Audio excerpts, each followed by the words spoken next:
ubwa mbere nuko nyene ari guhimbaza uwo muvunyi w'abamenyeshamakuru n'abanditsi umwepiskopi yabaye hariya mu Bufaransa, akaba ari we wa mbere yatanga kuzarandika amakete akayashira mu bibanza abantu bahuriramwo, ayandi akazara yaha abantu yabasanza muhira kandi ku gihe burindwi, maze biraheza bifatwa rero nk'ibinyamakuru vya mbere.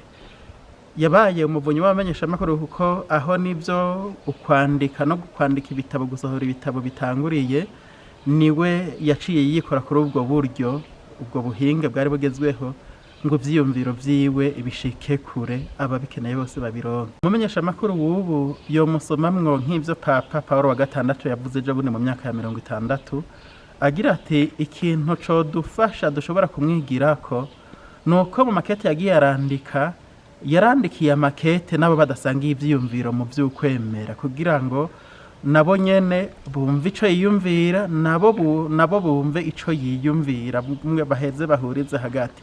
Umumenyeshamakuru buri ico yomufatirako nuko yoheza agakura ivyiyumviro irya nino, ntiyame yumviriza bamwe gusa, agaheza kumviriza n'abandi, maze ahejeje akabihuriza hagati ivyo yakuye hariya na hariya, agaheza agatanga inkuru ishobora gufasha abamwumviriza kumenya kuruta uko ibintu bipanze.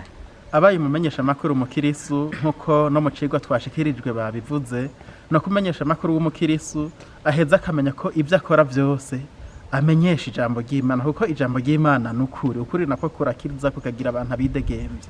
Ari umukirisu raca aheza agafata izo ngeso nziza akabikora azi ko afasha abantu kumenya ukuri, akongera akabikora nk'ubutumwa abwitangira, kuko umuntu akora ubutumwa atarondera impembo, umuntu akora ubutumwa yipfuza ko abantu bomererwa neza. Umumenyeshamakuru w'umukirisu araheza akarangwa n'ingendo nziza iranga abakirisu yo kuremesha ukuri, kuremesha ubutungane, kuremesha umuvukano, akamenya ko inkuru zose atanga zabwiriza gufasha abantu kubana neza. Mu kigo ciwe ca misi yose umumenyeshamakuru ni umuntu agenda akarondera, amaze kurondera agashira hamwe ivyo yarondeye akabicanganura neza kugira ngo abone ico aza gushikiriza abantu kandi cubaka.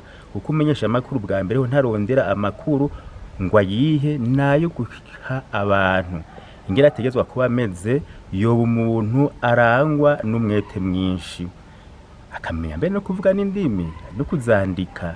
Umuntu rero umumenyeshamakuru arahamagariwe gukora cane kandi ku mwanya muto, kuko inkuru iguma igenda, utevye na gatoyi uca usanga inkuru yawe yatakaye.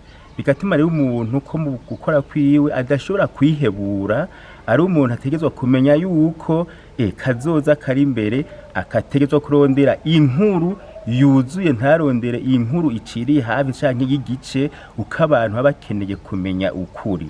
Mu buzima rero bw'umumenyeshamakuru numenya no kuraba utuntu ibintu bikenewe, kuko ari gusanga rose amakuru menshi mugabo ntashoke yose ategezwa kuyavuga. Kamera nk'umuntu amimina inkuru, numumiminyi w'inkuru ura atange inkuru nyayo ikenewe kandi yubaka abantu. Erega kandi nk'umukirisu wewe, kuko n'umuzi twabigize ko twari ko twahimbaza umuvunyi w'amenyeshamakuru, umuvunyi w'abanditsi, araheza akaba umuntu arangwa n'amahoro kandi hagiye hose akarondera gutanga amahoro.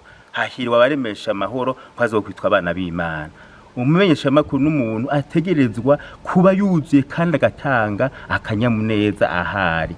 Umumenyeshamakuru mu buzima bwiwe araheza misi yose amaze kurondera amahoro hakacaja mu rukundo. Erega umumenyeshamakuru ahamagariwe kuba umuco n'umunyu w'isi, kuko umukristu amaze kuba umukristu kubera batisimu araheza akarungikwa kubiba abibiki ijambo ry'Imana, abiba inkuru nziza.